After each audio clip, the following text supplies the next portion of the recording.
ब्रह्मचर्य, इसमें महत्व बुद्धि रखने से रहा जा सकता है। ब्रह्मचर्य का महत्व, वीर शक्ति का महत्व जिसके हृदय में जागृत हो गया, चाहे स्त्री शरीर हो चाहे पुरुष शरीर हो, भगवत प्राप्ति के महत्व का प्रकाश इसी ब्रह्मचर्य से होता है। सच्ची मानो, ये जो आपका मन निरुत्साहित हो जाना, शरीर में पीड़ाएं होना, समय से दिनचर्या ना होना, प्रमाद स्थितियों का बढ़ना, कई जगह अंगों में पीड़ाएं होना, ये कई त्रुटियां होती हैं, इससे जो ये परेशानियां आती हैं। अगर ब्रह्मचर्य है तो आप जैसे अग्निमय भूमि पे चलना हो तो कैसे चलेंगे, ऐसे उसकी चाल होने लगती।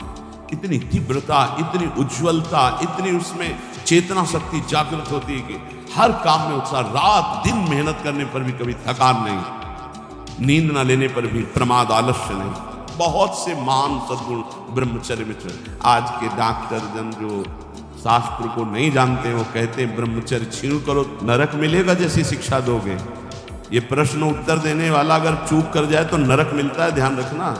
ऐसा नहीं कि एकांतिक में प्रश्न जो करे उत्तर मनमानी दे दो तो उत्तर देने वाले को नरक मिलेगा, क्योंकि तुमने जो बोला है वो स्वीकार किया जा रहा है समाज में। तो तुमको अगर ज्ञान नहीं तो उत्तर दे दिया तो नरक मिलेगा।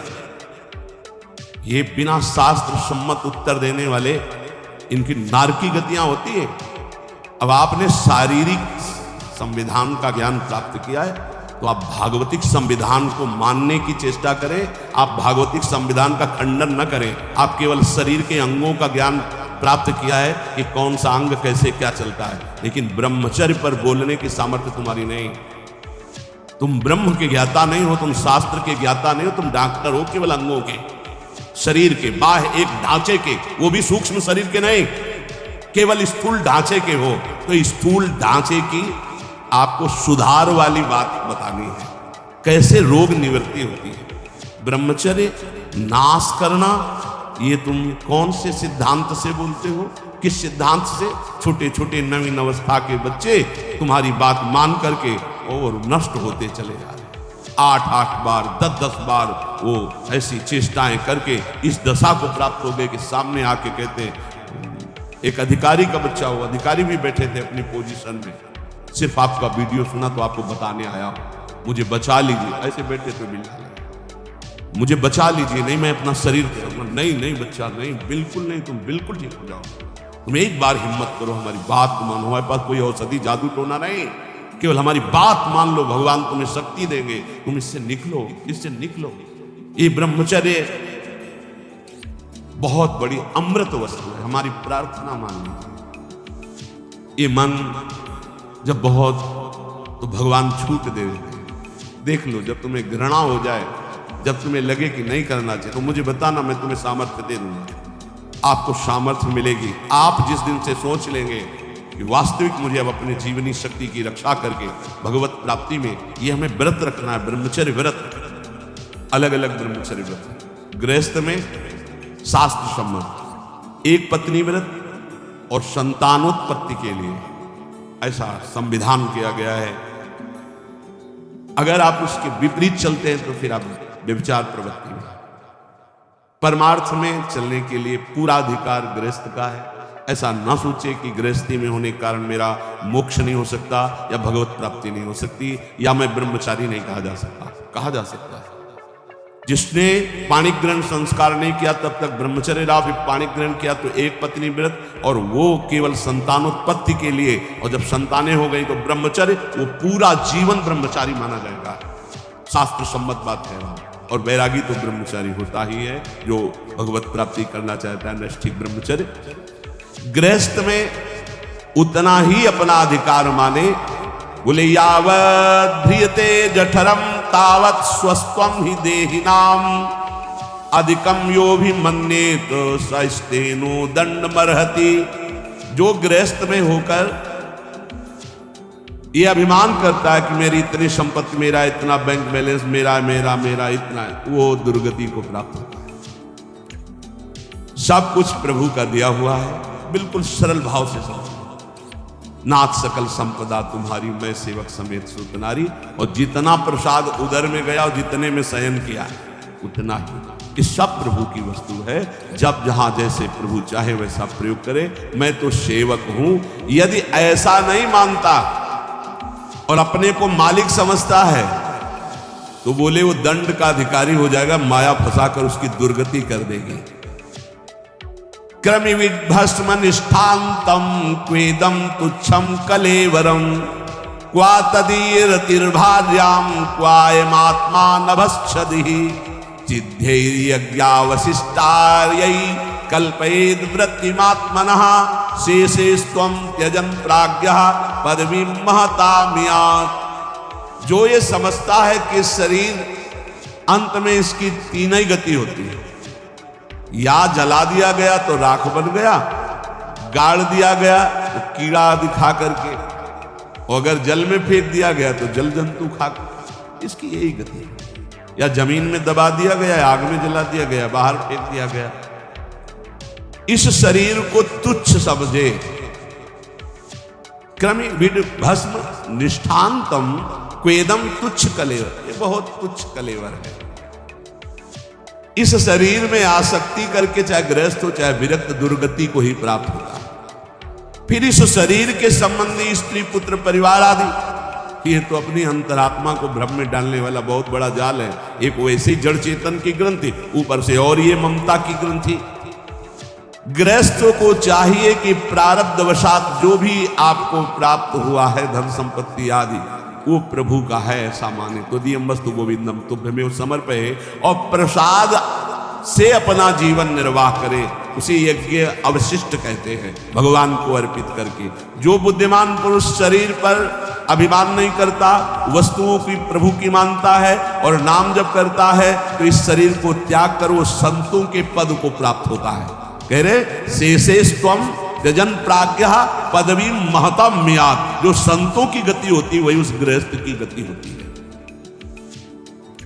चाहे गृहस्थ हो चाहे विरक्त, उनको इन दोषों पर विजय प्राप्त करना ही होता है भगवत प्राप्ति के लिए। असंकल्पात् जयेत् कामं क्रोधम काम विवर्जनात् अर्थानर्थे क्षया लोभम भयम तत्वामर्शनात्। काम पर यदि विजय प्राप्त करना है तो उपाय बता रहे। असंकल्पात् जयेत् कामम, काम का भोग का संकल्प न बनने पाए, बस तो आप बचा ले जाओगे अपने आप को। यदि मैं भोगूंगा ऐसा संकल्प बन गया तो आप नष्ट हो जाओगे। प्रायः काम की चतुरता कोई नहीं जान पा रहा है। बहुत ये अंदर का चिंतन किया हुआ विषय आपको परोस रहे हैं, अगर आप पा पाओ। काम मन में अहम में जो ही आया तो पहले ये हमको लपेटता है। हम समझते हैं मुझे देखना है, मुझे छूना है, मुझे भोगना है। जहां ये आया बस आपका काम खत्म, वो अपना काम करवा लेंगे। अगर आप दृष्टा बने रहे इसके लपेट में ना में तो आप जीत जाएंगे इसे। ये दृष्टा, एक काम आ गया मन में, ये काम अहंकार में आ गया, अहम में। नहीं मुझे नहीं भोगना। एक काम तू वहां है, मेरे पे नहीं है। मैं तुझे देख रहा हूं, तू मेरे को नहीं देख सकता, मेरे को स्पर्श नहीं। हम भूल करके उसके लपेट में आ जाते हैं, तभी हम कामी कहलाए, तभी हम परास्त हो जाते हैं। असंकल्पात् जयेत् कामम, संकल्प ही मत बनने दीजिए। कब संकल्प बनता है? ध्यायतो विषयान् पुंसाः संगास्तेषु उपजायते। जब हम विषयों का चिंतन करते हैं, देखा सुना बोला बातचीत की, उसका चिंतन बना, तो ध्यायतो विषयान् पुंसाः संगास्तेषु उपजायते। अब उस भोग करने की संकल्प वृत्ति जागृत हो रही है। कब? जब उसका चिंतन किया, उसको देखा, उसका सुना, उसका मन। इतना समय क्यों दिया? ये गलती क्यों की? असंकल्पात् जयेत् कामम, तुमने समय दिया, संकल्प बना दिया, अब तो तुम्हें भ्रष्ट होना ही पड़ेगा। अब तुम्हारे पास रह नहीं गया कुछ बचाने के लिए, ले जाएगा, नष्ट कर देगा, तुम तन्मय हो गए। काम से बचने का उपाय बता रहे हैं, ध्यान ना होने पावे, संकल्प ना बनने पावे। ध्यायतो विषयान् पुंसाः संगास्तेषु उपजायते, संगात् संजायते कामा, कामात् क्रोधो विजायते। क्रम है, क्रोधात् भवति सम्मोहा, सम्मोहा स्मृति विभ्रमः, स्मृति भ्रंशात् बुद्धिनाशो। ये श्लोक पढ़ने में देर लगा है, उसको ये सब करने में देर नहीं लगती। असंकल्प के द्वारा, मतलब संकल्प त्याग के द्वारा, भोग का संकल्प ही ना होने पावे तो आप काम विजयी हो सकते हैं। इसीलिए कहते हैं राधा राधा राधा राधा। जब आपके अंदर वो चक्रव्यूह रचना रच रहा हो काम के चिंतन की, उसी समय तोड़ो राधा राधा राधा राधा। वो कहेगा चुप रहो, नाम मत जप करो, मेरी बात सुनो। आप सुनना नहीं, मैं देख रहा हूं कि तू काम है, मेरे में नहीं है, तू मन में है, अंतःकरण पे है, अब मैं तेरे को देख लूंगी। खत्म हो गया। बहुत डरपोक है सब। यदि नाम चल रहा है और आप अपने को दृष्टा माने, आप में कभी काम था ही नहीं, आप में कभी काम है ही नहीं, आपको कभी काम परास्त नहीं कर सकता, क्योंकि आप भगवान के अंश हैं। ये मायावी आप पर प्रहार नहीं, आप अपने स्थान से चूक गए और आपने ये भी ये स्वीकार किया शरीर भाव से कि मैं पुरुष, मैं भोक्ता, अब मारेंगे आपको। यही गलती हमें फंसा रही है। क्रोधो काम विवर्जनात्। क्रोध कब आता है? जब हमारी इच्छा के विरुद्ध कोई कार्य करता है, तब क्रोध आता है।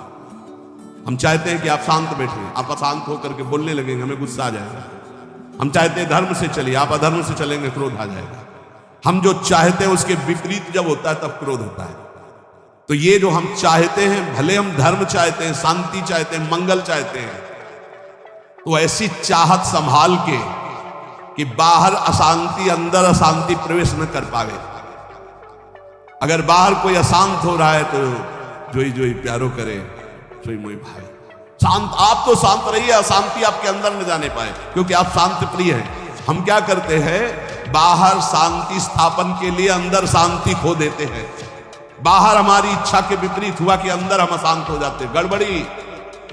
बाहर अशांति होने दो, अंदर शांति बनी रहनी चाहिए। हमारे इच्छा के विरुद्ध जब कोई कार्य करता है तो क्रोध आता है। कामना के विरुद्ध जब कोई कार्य होता है तब क्रोध आता है। क्रोध सबसे पहला काम करता है, वो मूढ़ता पैदा करेगा। क्या कहना चाहिए, क्या करना चाहिए, सब खत्म। मूढ़ता काम करती स्मृति का नाश करने का। मूढ़ता ही फौरन स्मृति का नाश किया। आप कौन है, आपका क्या कर्तव्य, आप क्या कर रहे हैं, भूल गए। और स्मृति नष्ट होते ही बुद्धि भ्रष्ट हो जाती है, और ये सब कहने में देर लगा या सेकंड में हो जाता है। इसीलिए क्रोध को जीतने के लिए इच्छा का त्याग करो। संतुष्टायन के नवा, कैसी भी परिस्थिति हो क्रोध नहीं आना चाहिए। फिर कह रहे हैं लोभम अर्थानर्थे क्षया। ये रुपया ये अनर्थ ही करता है, अनर्थ ही करता है। यदि भगवान का भजन नहीं हो रहा तो ये रुपया अनर्थ पैदा कर देता है। यदि शब्द इसलिए लगाया कि अगर भगवान का भजन हो रहा है तो सुधन धन्य कहा गया, प्रथम गति जाती है। संत सेवा में, भगवत आराधना में, प्रभु के उत्सवों में, अन्य जीवों की सेवा में वो धन जाता है। बोले देखो ये सत्संग बना हुआ है, सत्संग हॉल, कितने लोग सुखपूर्वक भगवत चलता है। अब इसमें किसी न किसी का तो अर्थ लगा है, तो धन्य है। जब तक सत्संग होता रहेगा, नाम कीर्तन होता रहेगा, ये बना है, उसका स्वीकृत हो रहा है। देने वाला तो गया, लेकिन उसका अर्थ और उसका ब्याज और उसकी महिमा उसको परम सुख प्रदान करती रहेगी, क्योंकि ऐसे ये भी धन है। और भी जगह ऐसे लगे हुए हैं। बोले ये धन अगर भगवत चिंतन नहीं, भगवत आश्रय नहीं, तो अनर्था, ये अनर्थ पैदा कर देता है। एक मार्ग में जा रहे थे तो स्वर्ण और जवाहरात आदि की असरफियों से भरी हुई एक थैली पड़ी थी, किसकी गिर गई। संत जा रहे थे, उनके शिष्य उठाने, बोले चुप, छूना मत, मृत्यु है, मार देगी, डाइन है, खा जाएगी ये संपत्ति। गुरु जी आप उल्टा सीधा बोलने लगते हो। कितनी बढ़िया ये रतन जवाहरात हीरा की थैली, आप कह रहे हो डाइन है, खा जाएगी, छूना मत, मार देगी। अरे बड़े मजे हो जाएंगे, खूब साधु सेवा करेंगे, कीर्तन करेंगे, भंडारा। तुम्हें विश्वास नहीं हो रहा ये खा जाती है? अच्छा रुको, चलो वहां झुरमुट में बैठते हैं, देखो ये डाइन कैसे खाती है, किस किस को खाती है। वो बैठे ही थे, 4 लाख सैनिक घोड़ों पर उस समय चलते थे। घोड़े से चारों रुक गए, बोले यार किसी की गिर गई, आसपास तो कोई दिखता नहीं, जब गिरी हुई चीज है तो हमारे ही अधिकार में आ गई, हम चारों लोग बांट लेते हैं। बोले हाँ बांट, चलो एक पेड़ के नीचे बैठे। यार भूख बहुत लगी, अब इतनी संपत्ति मिली तो बढ़िया ठंडा जल लाओ और भोजन लाओ, चारों लोग पाया जाए, फिर इसे 4 हिस्सों में बांट के, फिर हमारी तो ड्यूटी चल रही। 2 गए लेने बाजार से भोजन सामग्री, उसी अर्थ से उन गए बहुत कीमती रत्न है। बोले इरादा क्या है? बोले हम दोनों यही पा लेते हैं, कह देंगे कि हम तो पाले थे और जहर मिला देते हैं, उनको ले जाते हैं, विश्वास है पालेंगे, दोनों मर जाएंगे, 2 हिस्से में बांट लेंगे, 4 हिस्सा क्यों लगेंगे? बढ़िया बात। दोनों ने पाया, उनके वाले में अलग से जहर मिलाकर उनको, और इधर इन दोनों ने आए, वो 2 गए लौट के आए, धीरे से सीधे सूट कर देते हैं। जब राज दरबार में पूछा जाएगा तो कह देंगे कि दुश्मनों ने शूट कर दिया, और 2 हिस्से में बांट लेते हैं। बोले बहुत बढ़िया, ऐसा ही करता है। बोले देखते ही दूर से ही गोली मार देना, नजदीक ना आने पावे, क्योंकि जब ये साबित करना है कि दुश्मनों ने मारा तो दूर से ही मार देना। इधर दोनों ने प्लान बनाया उनको गोली से शूट कर देना, उधर प्लान बनाया उनको जहर से। अब वो जो ही नजदीक दोनों, इसके बाद नजदीक गए, उनका यार खान पान की सामग्री तो है ही, अच्छे से खाया पिया जाए, 2 हिस्से किए जाए। दोनों ने बैठकर पेड़ के नीचे खाया, और ये ही जल पिया तो तीक्ष्ण जहर मिला था, दोनों मर गए, चारों मर गए। गुरुजी निकले, बोले देखा डाइट खा गई, जेव करते हो संपत्ति पड़ी खा गई, 4 को मार डाले, भाग यहां से, इसको मत छूना, कितनों को मार देगी। अर्थ अनर्थे क्षया, भगवान से विमुख होकर जो अर्थ कमाया जाता है वो अनर्थ पैदा कर देता है। इसलिए लोभ पर विजय प्राप्त करो, लोभ करो प्रभु के नाम का, प्रभु के चिंतन का। और भयम तत्वावमर्शनात्, भय मत करो, डरो मत, सब में वही प्रभु विराजमान है। तत्व सब जगह वही तत्व श्री कृष्ण, सच्ची मानिए सब में वही है, डरने की कोई जरूरत नहीं।